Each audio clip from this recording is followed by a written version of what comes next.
This time of year, writers across the world are beginning to think about NaNoWriMo, which is a challenge held in November every single year, where writers, pro, hobbyist, amateurs, whatever, come together to write 50,000 word novel in only 30 days.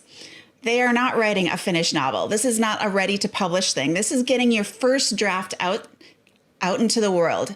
It is a fantastic challenge, and you win by finishing those 50,000 first draft words within the month of November. So that means that the month of October, which is also called Preptober for those NaNoWriMoers, it's where we all start planning and prepping our books. And for those of us who are like me, we start plotting them out as much as we can. This video is all about planning and prepping for NaNoWriMo using your tarot cards, of course. And this video is going to apply whether you're a plotter or a pantser, discovery writer, whatever you want to call yourself. And even if you have no idea what plotter, pantser, discovery writer is, this video is going to help you out as well. In general, writers use tarot cards in 3 different ways. So you can use the cards to help you with your own personal mindset and with living a creative life. It's a challenge, even if you're not doing it for money. It's still hard sometimes to be creative and put your work out there. And so doing the mindset work using your tarot cards can help make that whole creative process easier. That's the obvious way. Another obvious way is if you write fiction. Tarot, especially the Rider-Waite-Smith-based tarot deck, is 78 cards full of stories and characters, and those are fantastic for helping you brainstorm ideas to help you come up with better characters, better plots, better story scenes. Obviously, perfect for tarot. But there is a third way, and this is what I'm going to talk about in this video. Tarot is really good at helping you with a specific creative project from the idea stage all of the way through creation and sharing it with others. And this is not just for writers, although this video is about prepping for NaNoWriMo. It's for tarot's really good for telling better stories, just in general. So you don't need to be a writer to tell a story. Video stories, photo stories, narrative art, podcasting, performance art, all of that is storytelling. So creative can help, or tarot can help you with coming up with creative ideas and the entire creative cycle of producing something that's based on a story. This video right here is part of the Tarot for Writers series, but unlike the rest of the videos in that series, this one's a little time sensitive because most often you do Preptober in October leading up to November's NaNoWriMo. Of course, there's Camp Nano a couple other times during the year, so you could do a prep month before that. This video will help with that too, but this is really specific about preparing for Nano or Camp Nano, because you're not just preparing yourself mentally, you're preparing your physical space, you're preparing your life, and you're making sure you're clearing the decks in all ways to make sure that you're successful and are going to win that Nano challenge. Future videos in this Tarot for Writers series, the ones coming up right now, cover planning out the book itself as a creative cycle project from ideation all the way to publication. There's a video about plotting with tarot, and then a companion video if you're not a plotter and you want to discovery write using tarot. There's a video about using tarot for characters and dealing with a lot of the mindset issues that come up with living that creative life. So if you're interested and you're a writer or just curious about writing, subscribe to this channel, and then let's get ready to dive deep into the world of tarot and creativity as it pertains to Preptober. If you don't know me, I'm Angie Green from The Simple Tarot, and The Simple Tarot is all about helping you learn how to use your tarot cards as tools for creativity, self-care, fun, a little bit of personal development, whatever you want, really. No judgment here. But on top of that, I am a writer. I write fiction books in a secret genre under a secret pen name. I keep them very separate for marketing reasons, but I do write fiction. And of course, I do NaNoWriMo pretty much every year, although 2020 is the first year I'm actually going to win it according to the rules. I think. I don't know. I never play by the rules. But of course, as someone who's obsessed with tarot cards and using tarot throughout everything in my life, that also means I use tarot constantly as a writer. So this video is going to show you my favorite tips for sort of getting into the mindset and planning and prepping your life so that you can accomplish this great, fantastic creative project like writing a book in a month. So I'm going to guess that if you've made it this far in the video already, you are a writer and you're probably planning on doing NaNoWriMo this year. And so you're thinking about Preptober. In just a couple of days, I'm going to be kicking off the Preptober with Tarot Challenge, which is 4 weeks, really 30 days, but 4 weeks of fun using your tarot cards to make Preptober and Nano as easy as possible. So it's not ready yet, but if you want to get on the wait list, I'll put that link down in the description. I think we open in about 2 days. So this video right here is a bit of a tease, going over just a few things that we're going to cover in the challenge. Obviously, I can't do a single video that covers 30 days worth of content. So you're going to get a lot of details today. I'll share you what I do know, but you would get even more during the challenge. And then the fun bit about doing a challenge is you're doing it with a ton of other people who will be your buddies and can help cheer you on during Nano as well. So check out that challenge grab the waitlist or come join us. You can join us even in the middle of October. You don't have to be there right at the first, but we'll be able to hang out together and have a great time. All right, but let's move on for this video. You and me, when we do Preptober, we actually prep a few things. We prepare our ideas. It really helps a lot. We prepare our story. We prep our characters as much as we can. We prep our plot outlines if you're like me and use one when you write. And we usually prep a little bit of world building. That's all the story stuff we prep. But we also prep our spaces and our tools. We set up Scrivener or whatever system you use. We create a writing playlist. We probably brainstorm a little bit and come up with a Pinterest board of characters or setting places. We stock up the freezer on food, clean the house or arrange to have it cleaned up. And we let all of our family and friends know that we're going to be going into serious writer mode during the month of November and that everyone's life is going to be a little bit different during this month. So you ask for support and prep them for what you are going to be doing and what you won't be doing during the month. But we also prep ourselves. Writing, especially any creative activity, actually, it's a hard thing sometimes. A fun thing. Many times, but it is not easy facing that blank page or that blank canvas or whatever every day. Like living as a creative, especially when you face that blank page day after day and know you have 30 days of blank pages staring you in the face, having to produce 1,667 words or whatever it is every single day, like 30 days in a row, the pressure is incredible. So we're going to talk specifically about those 3 ways that we can Preptober our story, our environment, and ourselves, using tarot, of course, but I really want to focus on that last bit, on prepping our mental self so that we can really just go after this challenge with enthusiasm and fun. So a tiny bit of basics here. All stories are told with a structure, and that structure can be as simple as a beginning, middle, end, or as complicated as the hero's journey or the heroine's journey. So at its most basic, a 3-card tarot spread is a simple story. It's got 3 cards, beginning, middle, and end. You can think of this as Act 1, Act 2, and Act 3. And the major arcana roughly follows the hero's journey, often called the fool's journey. And you can also map in the heroine's journey if that's something you're familiar with and use. You can also map that into the major arcana. But whether you plot and plan and outline and spreadsheet your story idea ahead of time, like I do, or whether if you're more of a discovery writer and you just let the words flow, you can use tarot at any step in the process to help you create ideas and scenes.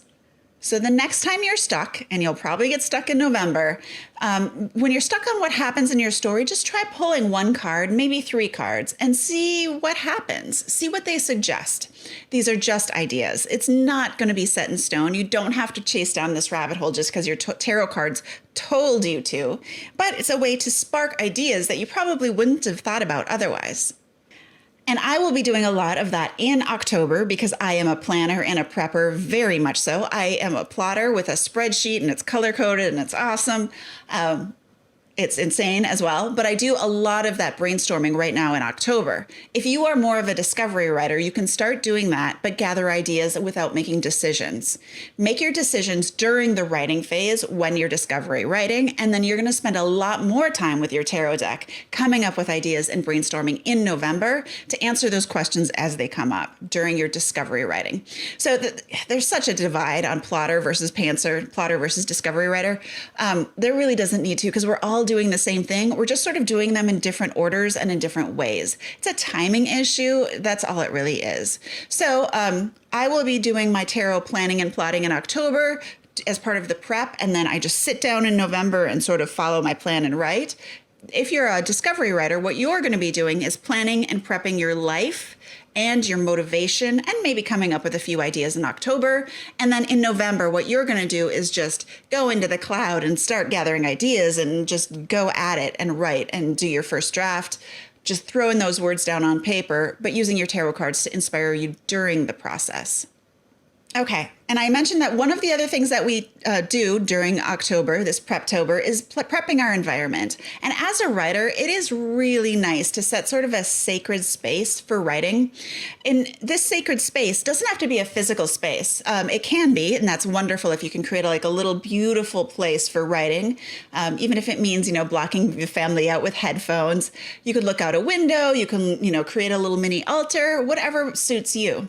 But it also could be a sacred space as far as time or ritual, and tarot can help with that ritual.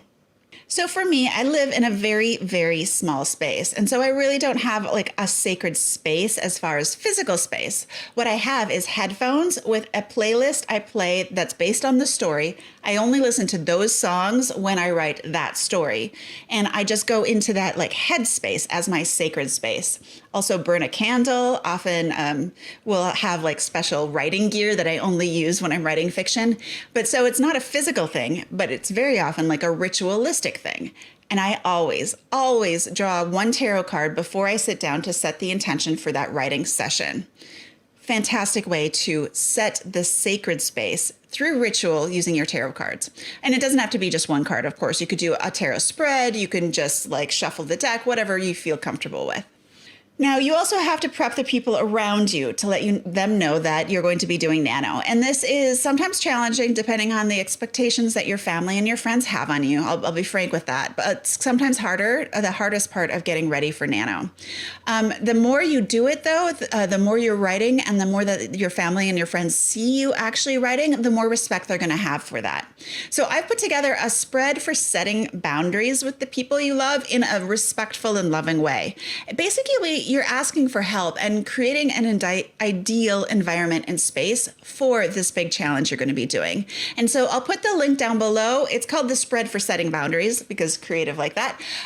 But there's actually 52 spreads that all deal with mindset issues. And some of them deal with creativity, like tarot spread for deep work and flow. There's a tarot spread for the creative cycle. Again, a link in the description for all 52 of those spreads that I've created. Dealing with problems of mindset or living a creative life. I highly recommend the spread for setting boundaries, though, if you are struggling with making sure that the people who support you actually support you. Even if you're absolutely solidly set on what your nano story is going to be because you've been thinking about it for a while, you can still benefit from prepping your environment, your friends, your family, your writing space, your writing tools, and your calendar. So doing nano prep in October doesn't just have to be about prepping your story. You want to prep everything. And of course, during the Nano Prep with Tarot Challenge, link in the description, we're going to be doing all of that. And we're going to be doing all of that using our tarot cards. And we're going to do it together. Now we're moving on to the mindset part of living a creative life and prepping for this huge challenge. So I'm not going to be able to get into all of the fears and the struggles that you might face when you sit down to that blank page. There's just too many for a single video. I did cover a lot of them in one of the previous Tarot for Writers videos. So that is the Tarot for Writers block video. Can probably get it right there, link in the description as well. And that's going to cover a lot of ways that deal with when you face that blank page and you feel stuck. And there's a lot of things that go into that. It could be burnout. It could be fear of publication being seen. It just could be you don't have enough ideas. Like there's a lot of reasons why burnout happens based on your personality and your personal situation. So check out that writer's block video for some more deep work about the mindset of creativity. But there is one specific tarot spread that I want to recommend for you just to get you ready and getting some ideas going for Nano. And that is the tarot spread for the creative cycle that I mentioned earlier. It's going to help you figure out your own unique process for coming up with ideas and then using those ideas in a story. So I hope you have your tarot cards out because I actually want to dive into it right now. It's so powerful. So shuffle your cards if you've got them, grab them right now and give them a good shuffle. And then lay them out, these 4 cards in the order shown, all face up. And now we're going to read them together. So for card 1, when it comes to creative inputs, what do I need to know? This card is going to help you brainstorm ideas on how to fill your well. So think of the places you could go, the books you could read, the websites you could rabbit hole down, videos you could watch, the people you could meet, the sights, the smells, the sounds, the sensual experiences that you have when you tumble ideas together and they sort of like rub up against each other in your brain. Just get really creative here and brainstorm ideas that come and have to do with creative inputs. Specifically, creative inputs that work uniquely for you, your personality, your values, and your preference. And then we did inputs, so card 2 is going to be creative outputs. When it comes to creative outputs, what do I need to know? This card represents your unique creative process of getting stuff done. So once you've filled your well and you let the experience percolate and settle inside you, we're doing all that sensual rubbing in your brain. Yeah, whatever. The unique creative process it's going to help you pull out the items and the inspirations that are unique to you and to help you create something entirely new. So we all go through this creative process. There's like the inspiration muddling where they all rub inside your brain. And then you have to pick out some of those ideas to develop further. And you sort of combine ideas, you pick them out, and you then use your unique experience, process, talents, preferences, and personality. And you use all of those things to sort of develop these new ideas for yourself, and you start to put them on paper. And then, of course, we refine and develop them further in the process. But there's a transition from input of like so much inspiration ideas to choosing an idea and then pulling that idea out and using it to work on. That's what this card is about. When it comes to creative output, how do you select that idea and then start working on it, or identify how or why this idea is important to you and how you're going to work on it? And so important for our Preptober, the card 3 is, when it comes to creativity, what is distracting me?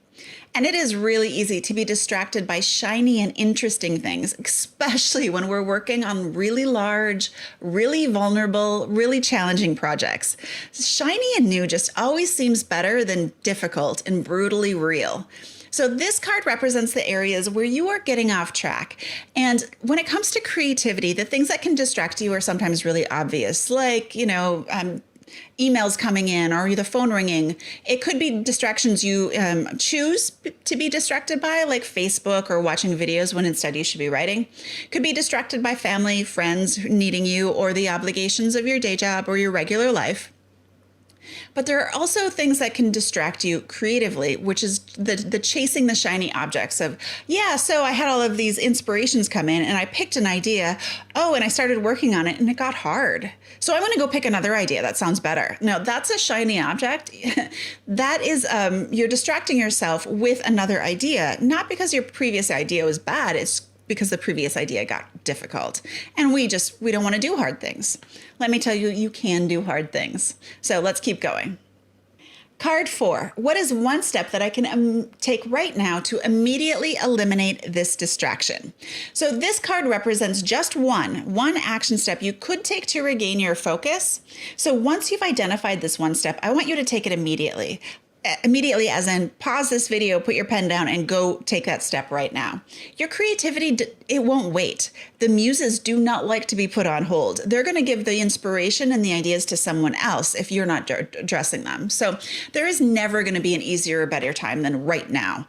And your work is far too important to put off for something that's easier, better, or just shinier. So I hope that these 3 tips they're going to help you, but they are just the tip of the iceberg when it comes to using your tarot cards as a writer. That's why I'm putting together all of these Tarot for Writers series videos. And this video here, it pretty much goes into all of the ways that the writers can use tarot cards in their creative work. It doesn't dive into them super deeply, but there's 24 at least ways that you can use your cards as a writer. And so this video will start to tickle your brain and tease you on how to do it. And of course, if you are a writer and you're doing Nano this year, please come check out the Preptober with Tarot Challenge, link in the description, or I think click right there. Yeah. And we're going to start in a few days, right on October 1st. You don't need to join us right on October 1st, but of course, the more time you spend with us, the more you're going to be able to prep your story, your environment, and your life and your mindset. And the more fun and more friends you're going to have when it comes going into November, because we're all going to do Nano together. That's the plan. All right. I will see you there or there. Until later.